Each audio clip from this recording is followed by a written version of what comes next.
Hi guys, आज हम बात करने वाले हैं क्लास 12th इंग्लिश का जो पोएम सेक्शन है उसमें से chapter first my mother eight 66 poem number first है ये हमारी। ठीक है, इसमें मैं आपको क्वेश्चन एंड आंसर करवाऊंगा। उससे पहले मैं आपको स्टोरी बता देता हूँ, बहुत छोटी स्टोरी है। ठीक है गाइस, इस पोएम को लिखा है कमला दास ने। कवित्री कहती हैं कि जब वो कोचिन एयरपोर्ट जा रही थी अपने मदर के घर से। ठीक है, जा कहाँ से रही थी? कोचिन एयरपोर्ट जा रही थी, लेकिन मदर के हाउस से, पेरेंट्स के घर से। तब कार में वो देखती हैं कि उनकी जो मदर है उनका चेहरा बिल्कुल फीका पड़ चुका है।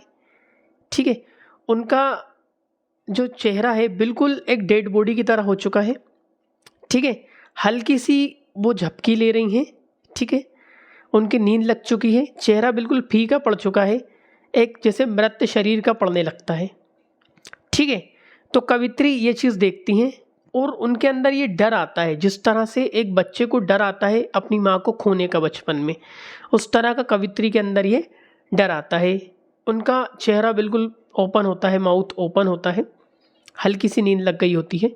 वो देखती हैं कि ये उतनी ही बूढ़ी दिख रही है जितनी इसकी उम्र हो चुकी है। ठीक है, अब कवित्री जो हैं देखती हैं और देखती हैं तो उनके मन में ये डर आता है। दूसरी तरफ जब वो खिड़की के बाहर देखती हैं तो जो पेड़ थे, हमारे पेड़ अपोजिट डायरेक्शन में भाग रहे थे, क्योंकि द पोइटेस इज ड्राइविंग, कवित्री जो है वो कार चला रही थी। ठीक है, तो अब क्या होता है कि अब कुछ बच्चे घर से बाहर आते हुए दिखते हैं हमारे, किसको? हमारी कवित्री को कुछ बच्चे घर से बाहर आते हुए दिखते हैं। एक तरफ तो उसकी माँ जो नेगेटिविटी को दिखा रही है, जो एक ना एक दिन अंत हो जाएगी, एक उसके अंदर डर पैदा कर रहा है। दूसरी तरफ वहीं कुछ स्प्लिंग आउट, मतलब कि बच्चे जो घर से बाहर आ रहे हैं वो कितने खुश लग रहे हैं। ठीक है, जो पौधे हैं, जो पेड़ हैं वो भाग रहे हैं, वो कितने यंग ट्रीज बताया उन्हें, कितनी एनर्जी बताई है उनके अंदर पेड़ों के अंदर, उन बच्चों के अंदर, युवा यूथ को बताया है। और वहीं दूसरी तरफ उसकी जो माँ है वो बिल्कुल एक ख़त्म होने वाली है, मरने वाली है, इस अवस्था में आ गई। तो दोनों को ना कॉन्ट्रास्ट बताया है। ठीक है, अब बाहर भी देखती हैं। ठीक है, कुछ बच्चे घर से बाहर आते हैं, फिर जैसे ही वो पहुंचती हैं कहाँ पे, क्या नाम है अपना, कोचिंग एयरपोर्ट, तो वो अपनी माँ से कहती है सी यू सून अम्मा फिर मिलेंगे। वो खुशी दिखा रही है कि अंदर से वो खुश है, लेकिन अंदर से उसके अंदर ये डर है कि मैं मेरी माँ को जा रही हूँ छोड़ के, अब ससुराल जा रही हूँ या फिर कहीं भी जा रही हूँ, मैं अपनी माँ को छोड़ के जा रही हूँ, उसके अंदर वो डर आ रहा है। ठीक है, तो ये रही आपकी स्टोरी। ठीक है, एक माँ और बेटी के प्यार को दिखाती है ये स्टोरी। ठीक है गाइस, आपने इसकी स्टोरी देख ली होगी। ठीक है, 12th class MP board, my mother eight 66 class 12th English. ठीक है, इसका क्वेश्चन नंबर पहला, आइए गाइस। वेयर मतलब कहाँ, इज, ठीक है, वेयर मतलब होता है कहाँ, तो वेयर इज द पोइटेस, ये प्रेजेंट कंटिन्यूअस टेंस है। गोइंग मतलब वो जा रही हैं, तो where is the poetess, where मतलब कहाँ, ये इज हेल्पिंग वर्ब है, वेयर इज ये सब्जेक्ट मेरा पोइटेस है। ठीक है, वेयर इज द पोइटेस, ये कवित्री कहाँ जा रही हैं। और हु मतलब होता है कौन, हु मतलब होता है कौन, हु इज विद हर, यानी कौन है। इज का मतलब होता है ज्यादा सेंस में है, विद मतलब के साथ, हर तो उसके साथ, विद हर मतलब उसके साथ कौन है। फिर से देखेंगे, वेयर इज यानी where is the poetess going, यानी कवित्री कहाँ जा रही हैं, and who is with her, तो हम लिखेंगे द पोइटेस और लगाएंगे इज, और सब्जेक्ट आ गया ये मेरा, फिर इज लगा के वर्ब में ING, तो द पोइटेस इज गोइंग, जा रही हैं, कहाँ जा रही थी poetess, the poetess is going, तो ये रहा सब्जेक्ट पोइटेस, और ये मैंने इज लगा दिया। कभी भी ऐसा सेंटेंस आए तो पहले सब्जेक्ट को लिख दूं, फिर इज लगा दूं। ठीक है, और वर्ब को वैसे के वैसे रख दूं, द पोइटेस इज गोइंग। अब गोइंग के बाद अक्सर टू लगता है, गोइंग टू, क्या लगाया था, टू लगाया था, गोइंग टू, कहाँ जा रही हैं, कोचिन एयरपोर्ट, कोचिन एयरपोर्ट की तरफ वो बढ़ रही है, तो गोइंग टू कोचिन एयरपोर्ट, तो ये कोचिन एयरपोर्ट आ गया। ठीक है, फ्रॉम मतलब होता है से, फ्रॉम हर मतलब उसके, उसके पेरेंट्स होम। अब ये जो इधर ऊपर ये लगा रहता है ना, इसको बोलते हैं काकी के पेरेंट्स के होम, है ना। तो पोइटेस कवित्री जा रही हैं to Cochin airport, Cochin airport जा रही। फ्रॉम मतलब होता है से, कहाँ से, फ्रॉम हर उसके पेरेंट्स के घर से। इतना याद करें बेकायदा, वीडियो को रोकें, याद करें, फिर आगे बढ़े, ठीक है। अगला question, who is with her. तो कुछ मत करो, यहां पर ये हु को हटाओ और खाली मदर कर दो।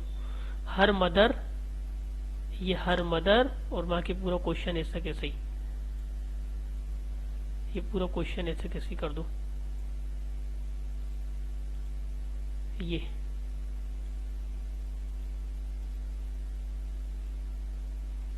ठीक है। हर मदर इज विद हर, ये इज से लेके पूरा, ठीक है।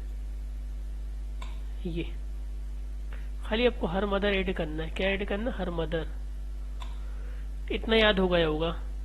द पोइटेस इज गोइंग, कवित्री जा रही हैं, टू कोचिन एयरपोर्ट, कहां से विदाई ले रही, from her parents home, parent के होम से। हु इज विद हर, कौन है, हु इज कौन है, विद हर उसके साथ। तो आपको क्या करना है, उसकी मदर है उसके साथ, तो her mother is with her. अगला sentence, what kind of, what kind of का मतलब होता है किस प्रकार का। व्हाट काइंड ऑफ पेन, तो किस प्रकार का वो जो पेन यानी दर्द, पेन एंड एक, इसको लिख सकते हैं दर्द और पीड़ा। तो व्हाट काइंड ऑफ किस प्रकार का या किस प्रकार की दर्द और पीड़ा, डज प्रेजेंट इंडेफिनिट टेंस है ये, डज द पोइटेस यानी कवित्री, व्हाट काइंड ऑफ पेन किस प्रकार का दर्द, what kind of pain and ache किस प्रकार का पेन और वो दर्द। ये आ गया आपकी हेल्पिंग वर्ब और ये होगा पूरा के पूरा WH, है ना। तो what kind of pain and ache किस प्रकार का दर्द और पीड़ा, डज यानी पहचान प्रेजेंट इंडेफिनिट टेंस के है, द पोइटेस यानी कवित्री, फील यानी महसूस करना, लेकिन ये प्रेजेंट इंडेफिनिट में तो महसूस करती है। तो किस प्रकार का पेन महसूस करती हैं, ठीक है। तो what kind of pain and ache किस प्रकार का दर्द और पीड़ा, डज द पोइट यानी कवित्री फील करती यानी महसूस करती। तो अपन को क्या बताना है आराम से, द पोइटेस यानी कवित्री सी। अब क्या कर रहे हैं हम, जब सब्जेक्ट यहाँ पर सिंगुलर होता है तो हम पर में SES लगा देते हैं, ठीक है। तो पोइट सीज मतलब वो देखती है, क्या करती है, देखती है। द पोइटेस यानी कवित्री देखती है, द पोइटेस सीज दैट मतलब कि हर मदर यानी उसकी मदर इज लुकिंग दिख रही है, ठीक है। तो फिर से देखेंगे, द पोइटेस यानी कवित्री देखती है कि, द पोइटेस सीज दैट उसकी mother, her mother is looking यानी इजे मार लग के ING लग जाए वर्ब में यानी कोई काम हो रहा है, इज लुकिंग उसकी मदर दिख रही है। तो द पोइटेस सीज दैट या नोटिसेस दैट उसकी mother, her mother is looking दिख रही है, वेरी एजेड काफी वृद्ध लग रही है, टायर्ड एंड वीक। क्या नोटिस करा, क्या देखती है, द पोइटेस सीज दैट देखती है कि उसकी जो मदर है, हर मदर इज लुकिंग लग रही है, कैसी लग रही है, her mother is looking very aged काफी वृद्ध लग रही है, टायर्ड यानी थकी हुई और वीक लग रही है। इतना याद करें वीडियो को रोक के, ठीक है। याद हो जाए फिर आगे बढ़ेंगे, ठीक है। हर फेस यानी उसका चेहरा, उसकी माँ का चेहरा मतलब, ठीक है, मदर्स फेस बोल सकते हैं। हर फेस हैज बिकम, देखो ये रहा हर फेस, ये रहा सब्जेक्ट यानी उसका सब्जेक्ट, उसका फेस, ये रहा मेरा सब्जेक्ट और ये रही हेल्पिंग वर्ब, ठीक है, ये, और ये रही मेन वर्ब, ठीक है, ये रही हमारी मेन वर्ब। तो ये पूरा प्रेजेंट परफेक्ट सेंटेंस है, सब्जेक्ट प्लस हैज और वर्ब की थर्ड फॉर्म। तो बिकम मतलब बनना, तो हर फेस हैज बिकम यानी बन चुका है, हर फेस हैज बिकम पेल यानी फीका, पेल मतलब क्या होता है, फीका। लाइक मतलब के जैसे, like the face of a dead body यानी इस ऑफ को आप पढ़ते हैं उल्टा, क्या पढ़ते हैं उल्टा, उल्टा। तो हर फेस हैज बिकम बन चुका है पेल यानी फीका, लाइक मतलब के जैसे, like the face of a dead body. तो देखो आ डेड बॉडी और इसको के फेस की तरह, तो लाइक मतलब की तरह है, की जैसे, ठीक है। तो हर फेस यानी उसका चेहरा बन चुका है पेल यानी फीका, like the face of a dead body, तो एक डेड बॉडी के चेहरे की तरह। She is dosing, dose she ये प्रेजेंट कंटिन्यूस टेंस है। शी इज डोजिंग मतलब वो झपकी ले रही है। बिसाइड द पोइटेस, बिसाइड मतलब के बाजू में, बिसाइड द पोइटेस यानी कवित्री के बाजू में। This is the kind of pain, ये इस प्रकार का पेन है और दर्द है, ठीक है।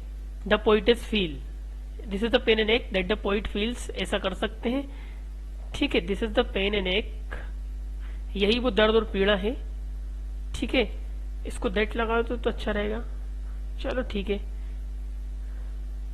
दैट जिसे this is the pain and ache, यही वो दर्द है और पीड़ा है, ठीक है, जिसे कवित्री फील्स करती हैं। द पोइटेस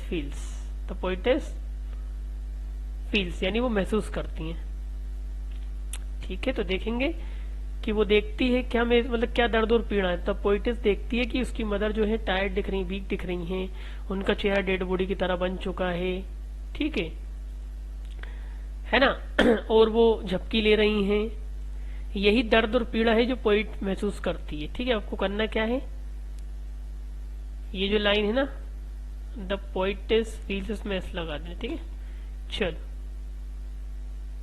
आगे बढ़ जाओ थर्ड वाले पे।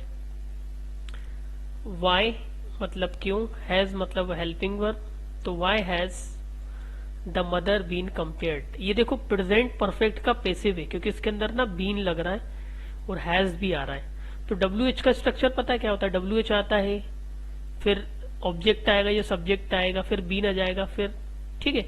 तो कोई काम करा नहीं है, किया गया है, ठीक है। वाई हैज यानी present perfect, the mother been, तो क्यों मदर को कंपेयर किया गया है, कंपेयर्ड, क्यों मदर को कंपेयर किया गया है to a late winter moon, है ना, देर रात के चंद्रमा से। किससे, देर रात के चंद्रमा से क्यों कंपेयर किया गया है। वाई मतलब होता है क्यों, और हैज मतलब पहचान के, प्रेजेंट परफेक्ट का पैसिव है। हैज बीन का कोई मतलब मत समझो, ये समझो कि कोई काम किया गया है, उसकी पहचान के लिए ये दोनों चीजें। ये रहा आपका रिसीवर। तो क्यों मदर को कंपेयर किया गया है, क्यों मदर को कंपेयर किया गया है लेट विंटर मून से, किससे, ये क्यों कंपेयर किया गया है लेट विंटर मून से। तो अब देखेंगे मदर को कंपेयर किया गया, मदर और हैज बीन वर्ब की third form, mother has been compare to a late winter moon. ये पूरा ऊपर से बनाना, आपको क्या करना है, ये पूरा हिस्सा उठाना है, ऐसा कैसे सेम रखना है, बस इस मदर के पहले हैज लगा देना, ठीक है। तो ये देखो आपने क्या करा है, बस खाली हैज ऐड कर दिया, बाकी पूरा सेम ही रहा आपका। ये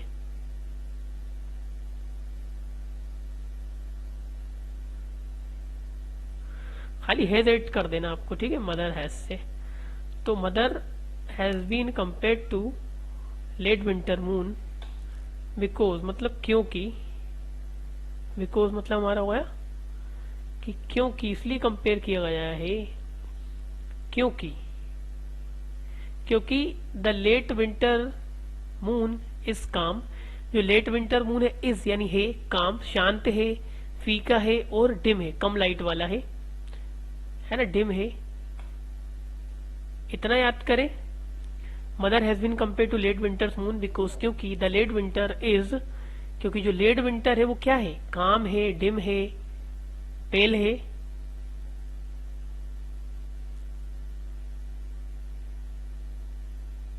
ठीक है। अगली line, her mother's face, sorry her mother has lost, उसकी मदर खो चुकी हैं, क्या खो चुकी हैं, हर मदर हैज लोस्ट खो चुकी हैं, पावर यानी वो शक्ति, एंड द ब्राइटनेस चमक like a late winter moon, एक लेट विंटर मून की तरह, ठीक है। Because of her old age, उसकी उसकी ओल्ड एज के कारण। ठीक है ना, फिर से देखेंगे।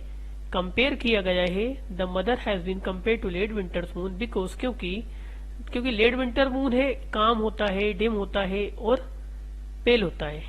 ठीक है, ठीक है। हर मदर एंड भी लगा सकते हैं, हर मदर हैज लॉस्ट, खो चुकी है उसकी power of brightness like a late winter moon, एक लेट विंटर मून की तरह। किसके कारण? Because of her old age, उसकी ओल्ड एज के कारण। ठीक है, इतना याद करें फिर आगे बढ़े। ठीक है, 2 गए, थर्ड वाला, फोर्थ वाला सॉरी। वाई आर यानी वाई, क्यों, ये द यंग ट्रीज, ये रहा आपका रिसीवर, तो ये है प्रेजेंट इंडेफिनिट का पैसिव। तो क्यों यंग ट्रीज को डिस्क्राइब किया जाता है, क्यों वर्णित किया जाता है एज अ स्प्रिंटिंग। स्प्रिंटिंग मतलब दौड़ते हुए, एज अ स्प्रिंटिंग मतलब भागते हुए, दौड़ते हुए। ठीक है, तो क्यों उनको भागते हुए और दौड़ते हुए बताया गया। रनिंग भी कर सकते हैं ना, एज अ रनिंग। ठीक है, तो अब बताएंगे कि why are the young trees, तो यंग ट्रीज को क्यों वर्णित किया गया है, डिस्क्राइब किया गया है भागते हुए। ठीक है, द यंग ट्रीज, ये उठा लिया अपन ने पूरा पीला वाला हिस्सा, ये पहले उठा लो, ये उठा लिया मैंने। ठीक है, ये इधर आ गया पूरा, the young trees.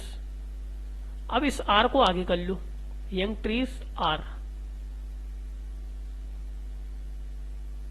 Young trees are.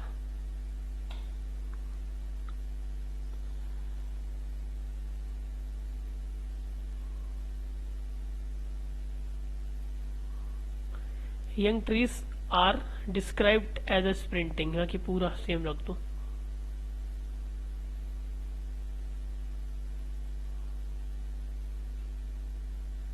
Described as a sprinting, ये डिस्क्राइब्ड एज ए स्प्रिंटिंग यानी पूरी लाइन ऊपर से। तो young trees are describe, trees एक से ज्यादा, इसलिए यंग ट्रीज को डिस्क्राइब किया जाता है एज ए स्प्रिंटिंग, भागते हुए। क्योंकि, बिकॉज मतलब क्योंकि, बिकॉज मतलब क्योंकि, they are full of, they are मतलब they are full of, full of मतलब होता है भरे हुए।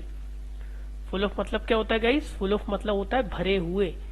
तो दे आर मतलब वो tree, they are full of strength, full of strength मतलब होता है स्ट्रेंथ से भरे हुए, इसका मतलब स्ट्रेंथ से भरे हुए एंड एनर्जी, और एनर्जी से भरे हुए। तो यंग ट्रीज को डिस्क्राइब किया गया क्योंकि दे आर फुल ऑफ, वो भरे हुए हैं एनर्जी, ताकत से और ऊर्जा से भरे हुए हैं। ठीक है, इतना याद करें फिर आगे बढ़े। The young trees are described as sprinting because they are full of strength and energy. They seem, अब seem का मतलब होता है seem to be, यानी वो प्रतीत होते हैं। seem to be मतलब वो प्रतीत होना। तो they मतलब कौन? they मतलब कौन? they मतलब कौन? they seem यानी वो पेड़ प्रतीत होते, seem to be, seem to be मतलब कोई चीज होना, seem to be sprinting। दे सीम भी चल सकता है, सीम टू बी स्प्रिंटिंग, वो प्रतीत होते हैं भागते हुए। सीम टू बी यानी प्रतीत होते हैं, सीम टू बी यानी प्रतीत होते हैं। दे सीम टू बी स्प्रिंटिंग, वो भागते हुए हमें क्या होते हैं? प्रतीत होते हैं। क्योंकि क्योंकि क्योंकि जो पोइटेस हैं, जो कवित्री हैं, इज ड्राइविंग, यानी क्योंकि वो ड्राइव कर रही हैं प्रेजेंट कंटिन्यूअस टेंस, क्योंकि द पोइटेस इज ड्राइविंग। इतना याद करें फिर आगे बढ़ते हैं। ठीक है, अगला देखिए गाइस, यहां पर लिखा है what do the parting words of the poetess and her smile signify. अब देखो समझो यार ऐसे, तो ये व्हाट मतलब होता है क्या, ये तो आपको पता ही है। इसका मतलब होता है क्या? व्हाट डू मतलब कि सब्जेक्ट जो है वो एक से ज्यादा हो सकता है प्रेजेंट इंडेफिनिट टेंस से। The parting words of the poet, एक सब्जेक्ट ये रहा आपका, यानी पार्टिंग मतलब जो सेपरेशन, पार्टिंग जो अलग हो रहा है, विदाई वाले शब्द बोल सकते हैं। विदाई वाले शब्द ऑफ द पोइटेस, तो ऑफ को उल्टा पढ़ते हैं, तो विदाई वाले शब्द ऑफ द पोइट, तो कवित्री, और ये ऑफ को आप पढ़ेंगे काकी के, कवित्री के, कवित्री के, कवित्री के विदाई वाले शब्द, तो ये इतना कवित्री के विदाई वाले शब्द ठीक है, एंड उसकी स्माइल और उसका चेहरा, कवित्री के जो विदाई वाले शब्द और उसकी स्माइल क्या दर्शाती है, जब वो वहां पे गई थी तो उसके जो विदाई वाले शब्द और उसकी स्माइल क्या सिग्निफाई करती है, क्या दिखाती है, क्या दर्शाती है। सिग्निफाई मतलब दर्शाना, दिखाना, तो क्या दिखाती है ना। तो अपन को बताना है कि कवि के विदाई वाले शब्द और उसकी मुस्कान क्या दर्शाती है। ठीक है, तो आपको क्या करना है, यहां से पूरा सेम लिखना है। The parting words of the poet and her smile signify, ये क्वेश्चन में से उतारना पूरा। ठीक है, ये यहां तक, ये ठीक है, तो ये मैंने उतार दी। The parting words of the poet and her smile signify, signify करती है सम शॉर्ट ऑफ होप, एक प्रकार की उम्मीद। सम शॉर्ट ऑफ होप एक प्रकार की क्या दर्शाती है, उम्मीद को सिग्निफाई करती है। तो इतना याद करें, the parting words of the poet and her smile signify some sort of hope, एक प्रकार की उम्मीद को दर्शाती है। To meet her mother, to meet इसको बोलते हैं इन्फिनिटिव, मिलने के लिए। टू मीट यानी मिलने के लिए। टू मीट हर मदर, उसकी मदर से मिलने के लिए। टू मीट हर मदर यानी उसकी मदर से मिलने के लिए। अगेन मतलब होता है दोबारा। तो the parting words of the poet and her mother's क्या दर्शाती है, दर्शाती है सम शॉर्ट ऑफ होप, एक प्रकार की उम्मीद। टू मीट हर मदर, उसकी मदर से मिलने के लिए। टू लग के वर्ब की फर्स्ट फॉर्म ज्यादातर के लिए वाला सेंस देती है। टू मीट जाने के लिए, टू गो। तो the parting words of the poetess and her smile signify क्या दर्शाती, सम शॉर्ट ऑफ होप, एक प्रकार की उम्मीद उसकी मदर से मिलने के लिए। टू मीट हर मदर, उसकी, हर मतलब उसकी मदर से मिलने के लिए। अगेन मतलब दोबारा। ठीक है, इतना याद करें। फिर वही लाइन सेम उठाना है, ये द पार्टिंग वर्ड्स, ये वाली लाइन, यही लाइन दोबारा उठाना। ठीक है, पार्टिंग वर्ड्स, ठीक है, तो यहां से उतार लो। द पार्टिंग वर्ड्स यानी विदाई वाले शब्द, ऑल्सो यानी भी, सिग्निफाई यानी ये भी दर्शाते हैं हर पेन एंड एक, उसके पेन और एक को दर्शाते हैं, यानी दर्द और पीड़ा को भी दर्शाते हैं। किसको दर्शाते हैं, दर्द और पीड़ा को भी। हर पार्टिंग वर्ड्स ऑल्सो यानी भी दर्शाते हैं पेन और एक को। किस किस को दर्शाते हैं, एक दर्द और पीड़ा को भी दर्शाते हैं। ठीक है, ऑफ लूजिंग हर मदर, उसकी मदर को खोने की दर्द और पीड़ा को, है ना। ऑफ लूजिंग हर मदर यानी मदर को खोने की। तो पार्टिंग वर्ड्स ऑल्सो सिग्निफाई दर्शाते हैं हर pain and ache of losing यानी उसकी मदर के खोने का। ये इसका मतलब है, उसका मतलब का, उसकी मदर के खोने के दर्द और पीड़ा को दर्शाता है। किसको दर्शाता है, दर्द और पीड़ा को दर्शाता है। ना याद कर ले, her parting words also signify her pain and ache of losing her mother, उसकी मदर को खोने के। ठीक है, छठा वाला, why has the poet brought, यानी वाई मतलब होता है क्यों, हैज मतलब प्रेजेंट परफेक्ट, और पोइटेस मेरा ये रहा सब्जेक्ट। तो पोइटेस तो मेरा सब्जेक्ट है, ये तो पता ही है। ठीक है, ब्रोट, ब्रिंग की थर्ड फॉर्म ब्रोट यानी लाया। तो कवि क्यों लेके आया, या कवित्री क्यों लाई, पोइटिस भी आ सकता है, पोइटेस यानी कवित्री क्यों लेके आती हैं। एक्चुअली पोइटेस होना चाहिए था, कवित्री क्यों लाती है। इन the image of merry children, मेरी मतलब होता है हैप्पी चिल्ड्रन यानी हैप्पी बच्चे। स्पिलिंग आउट मतलब होता है बाहर आते हुए, ऑफ देयर होम्स। तो अभी पूरा देखते हैं। तो ये why has the poet brought, तो कभी क्यों लेके आया, in the image of merry children, ठीक है, of spilling out of their homes. तो in the image of merry children, तो मेरी यानी खुश बच्चों, यहां से देखेंगे खुश बच्चों। ठीक है, यानी इसका मतलब खुश बच्चों, इसको क्या बोले, खुश बच्चों की इमेज में, खुश बच्चों की छवि में या इमेज में क्यों लाया। कहने का मुद्दा ये कि भाई इतने में काम हो जाता, लेकिन वो खुश बच्चों को क्यों लाए, घर से बाहर आते हुए, spilling out of their homes. तो उनके घर से बाहर आते हुए बच्चों को क्यों बोलता है, कहने का मुद्दा है कि हमारे जो कवि है, कवित्री है, वो भारतीय बच्चों को क्यों लेके आए इमेज के अंदर। ठीक है, तो अब बताएंगे। The poet has brought, the poetess कर दो यार, सही रहेगा, समझो तो। जो क्वेश्चन में दिए वो कर देना तुम तो ना। द पोइटेस हैज ब्रॉट, यानी ये रहा सब्जेक्ट, ये रहा हैज, और ये वर्ब की third form present perfect tense, in the image of merry children spilling out of their homes. देखो भाई, इतना हिस्सा तुम्हें क्वेश्चन में से मिलेगा, तुम्हें क्या करना है, ये पूरा उतार देना। द पोइटेस हैज ब्रॉट से लेके यहां तक, ये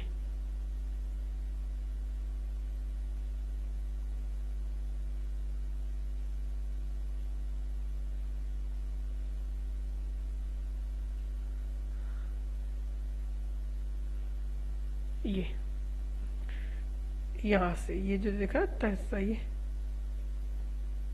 हैज को नहीं लेना, खाली इतना लेना आपको। हैज क्यों आ रहा है, इसको थोड़ा होता स्पेस दो इसे।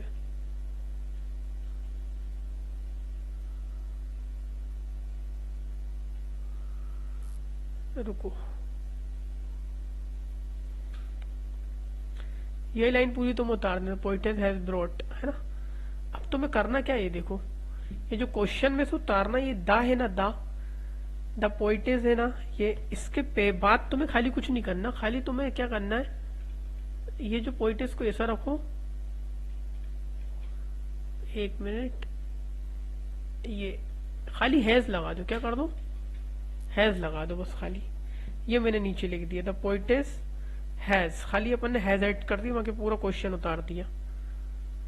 ठीक है, तो पूरा क्वेश्चन उतार देना, कब कहाँ कैसे हटा के। द पोइटेस हैज ब्रोट, लाया in the image of merry children spelling out of their homes. To मतलब के लिए, टू प्रेजेंट या टू शो कर दो, टू शो कर दो, इसकी जगह लिख जाओ, रुक जाओ, इसको सरल कर दे थोड़ा।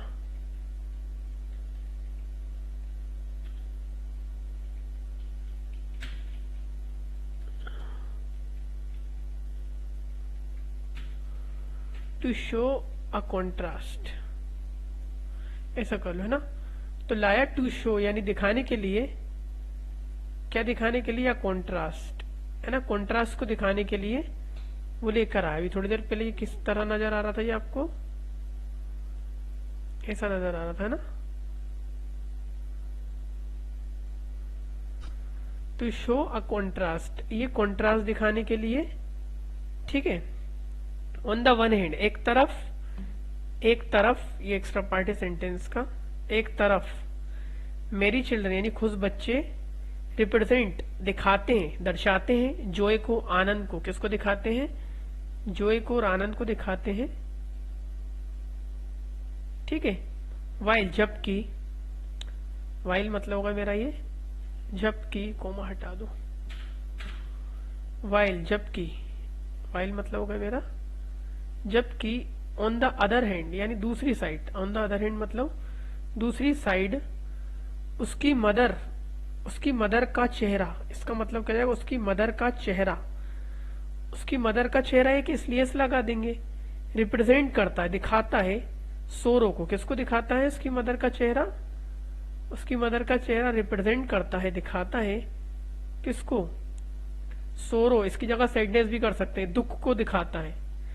एंड एक लाइफ को दिखाता है, अ लाइफ, एक लाइफ को दिखाता है जो कि एंड होने वाली है, which is about to end. ठीक है, तो ये हमारे हो गए क्वेश्चन एंड आंसर लगभग समाप्त। अब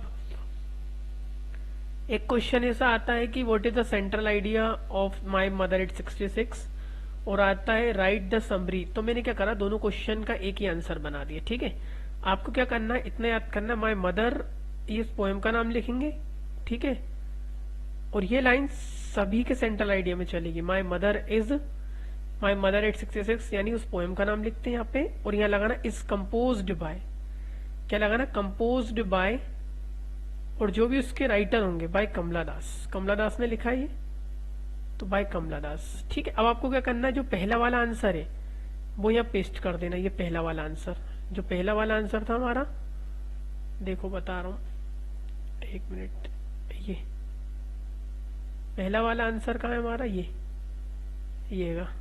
ये पहला वाला आंसर जो दिया आपको, ये पहला वाला आंसर चिपका दिया, ये मैंने पहला वाला आंसर चिपका दिया, ठीक है।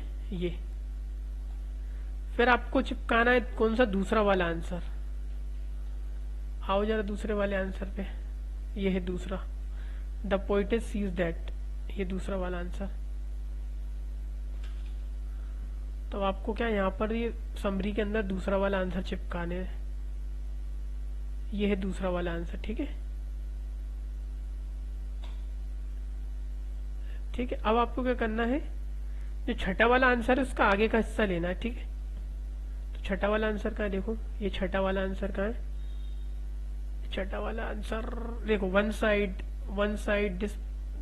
साइड मेरी children represent Joe while on the other side, तो ये वाला छठा वाला आंसर आधा। This poem shows a contrast, ये ओनली कॉन्ट्रास्ट, वन साइड, ये पूरी लाइन छठे में से देख के लिखना है, ठीक है। अब ये समझ लो, दिस पोएम यानी ये पोएम हाईलाइट करती है, हाईलाइट्स लगा दिया, लव ऑफ अ डॉटर, एक लड़की के प्यार को फॉर हर मदर, एक लड़की के प्यार को। तो दिस पोएम हाईलाइट्स यानी ये कविता हाईलाइट करती है, क्या हाईलाइट करती है, द लव यानी प्यार, द लव किसको हाईलाइट करती है, द लव यानी लव को हाईलाइट करती है, ऑफ अ डॉटर, एक डॉटर के, किसको, एक लड़की के प्यार को, फॉर हर मदर, उसकी मदर के लिए,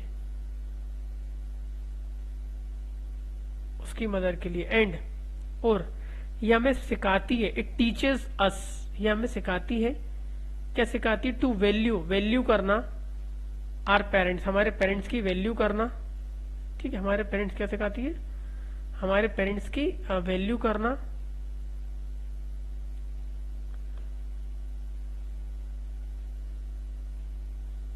एंड पेरेंट्स की वैल्यू करना वाइल यानी जब तक, वाइल दे आर अलाइव, जब तक वो जिंदा है।